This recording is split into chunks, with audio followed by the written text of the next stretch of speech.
వరి పంట నష్టపోయిన రైతులు తమకు న్యాయం చేయాలంటూ కరీంనగర్ జిల్లా హుజూరాబాద్ మండలం సింగపూర్ శివార్లో వరంగల్ కరీంనగర్ జాతీయ రహదారిపై ధర్నా రాస్తారోకో నిర్వహించారు. సింగపూర్ చెరువు వద్ద ఉన్న మత్తడి బ్రిడ్జిని చిన్నగా నిర్మించడం కారణంగా వరద నీరు సక్రమంగా పోక తమ పంట పొలాల్లో నీట మునిగాయని రైతులు ఆవేదన వ్యక్తం చేశారు. నష్టానికి కారణమైన అధికారులపై చర్య తీసుకోవాలని, తమకు తగిన నష్టపరిహారం అందించాలని డిమాండ్ చేస్తూ రైతులు రోడ్డుపై బైఠాయించారు. రైతుల రాస్తారోకో కారణంగా జాతీయ రహదారిపై భారీగా వాహనాలు నిలిచిపోయాయి. ట్రాఫిక్ తీవ్ర అంతరాయం ఏర్పడింది. సమాచారం అందుకున్న పోలీసులు వెంటనే సంఘటనా స్థలానికి చేరుకున్నారు. పోలీసులు రైతులతో మాట్లాడి వారి సమస్యలను ఆలకించి రాస్తారోకో విరమించాలని నచ్చజెప్పే ప్రయత్నం చేస్తున్నారు.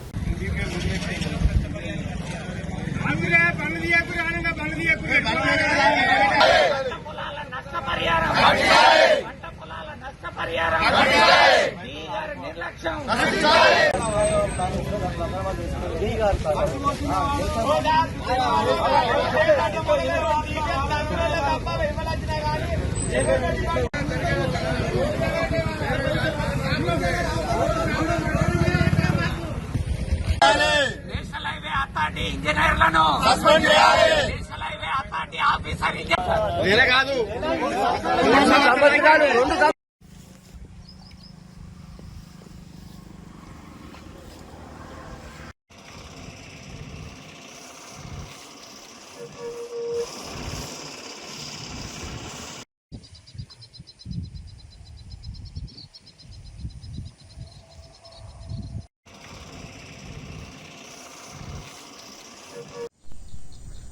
నా పేరు బొరగాల సురేష్. మాది కరీంనగర్ డిస్టిక్ హుజూరాబాద్ టౌన్లోనే నేను వ్యవసాయం చేసుకుంటుంటా. బతుకమ్మ సౌల ఏరియాలో మాది వ్యవసాయ పొలము.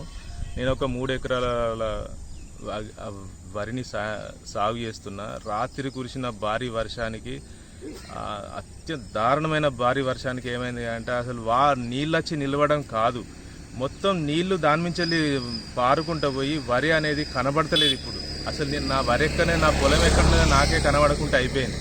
అంతగానం నీళ్ళు వచ్చినాయి. మీరు ఇప్పుడు చూస్తే తెలుస్తుంది ఎంతగానం నీళ్ళు అంటే. మొత్తం వరి అనేది ఏందో అసలు నాకు కనబడతలేదు. ఇప్పుడు నేను ఏడవాలా, అసలు ఏం చేయాలి? కనీసం ఆ నీళ్లు పోయిన తర్వాత కూడా నాకు ఆ వరి అనేది ఆ పనికి వస్తుందా? అసలు కోసుకోవడానికి రాదు. అది 100% నేను వరి కోసుకోవడానికి రాదు నాకు. ఎందుకనంటే మొత్తం కంప్లీట్ నీళ్ళలోనే ఉన్నది. ఇప్పుడు అది నీళ్లు పోయి తేలినా కూడా అది బండి నడవదు. వరి మొత్తం మొలకలు వచ్చి ఉంటుంది. నేను ఇప్పుడు ఇంకొక 4 రోజులు, వారం రోజులు అయితే వరి కోసుకుంటా. రమేష్, మాది హుజూరాబాదు. నేను బిఎస్ఆర్ గార్డెన్ దగ్గర 7 ఎకరాలు కౌలు తీసుకున్నాను. ఒక ఎకరానికి కౌలు వచ్చేసి 15,000 రూపాయలు. దాని పెట్టుబడి వచ్చేసి ఎకరానికి 35,000 చిల్లర పెట్టుబడి పెట్టినాను. అది కోతకొచ్చే సమయంలో అకాల వర్షాల వల్ల పంట మునిగిపోయింది. దానికి సంబంధించి గత 100 సంవత్సరాల నుంచి వెళ్ళి, మేము చిన్నప్పటి నుంచి వెళ్ళి ఇక్కడ ఉన్నటువంటి గ్రామస్తులం మేము. ఈ వాగు ఎప్పుడు వచ్చినా కూడా చాలా ఉధృతంగా వస్తుంటుంది. ఈ ఉధృతంగా వచ్చినప్పుడల్లా ఇక్కడి ప్రజలకు తీవ్ర ఇబ్బందికి గురవుతున్నారు.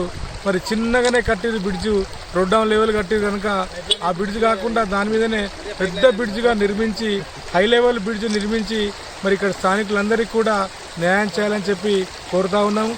అధికారులు దీని మీద స్పందించాలి. ఎవ్రీ ఇయర్ కూడా ఇట్లనే వస్తూ ఉన్నది, పోతూ ఉన్నది కనుక దాని మీద స్పందించడం జరుగుతలేదు. కనుక మా హుజూరాబాద్ ప్రజల కోరిక అంతా ఇక్కడ పెద్ద బ్రిడ్జిని చిలకాబాగ్ అంటారండి. హుజూరాబాద్ పట్టణానికి సంబంధించి మెయిన్ రోడ్డుకు ఎటు అంటే 4-5 పల్లెలు, రాంపూరు, ఎల్మాపల్లె, ధర్మదాపల్లెకు దగ్గరలో ఈనంగల్ ప్రయాణికులు వచ్చనికి ఉండే ఈ రహదారి ఈ వానల వల్ల రాకపోకలు బంద్ అయినాయి. అలాగే ఇటు వ్యవసాయం చేసుకునేటోళ్ళు, హుజూరాబాద్ నుండి వ్యవసాయం చేసుకునేటోళ్ళు, కుల వృత్తులు చేసుకునే గౌడ్స్ కూడా వాళ్ళు ఈనంగల్ రాకపోకలు బంద్ అయి చాలా ఇబ్బందిగా అదవుతున్నారు. ఈ పక్కనే ఒడ్డెర కాలనీ అని చెప్పి హుజూరాబాద్ పట్టణానికి సంబంధించింది ఒకటి ఉన్నది. వాళ్ళకు కూడా ఏదైనా నిత్యావసర వస్తువులు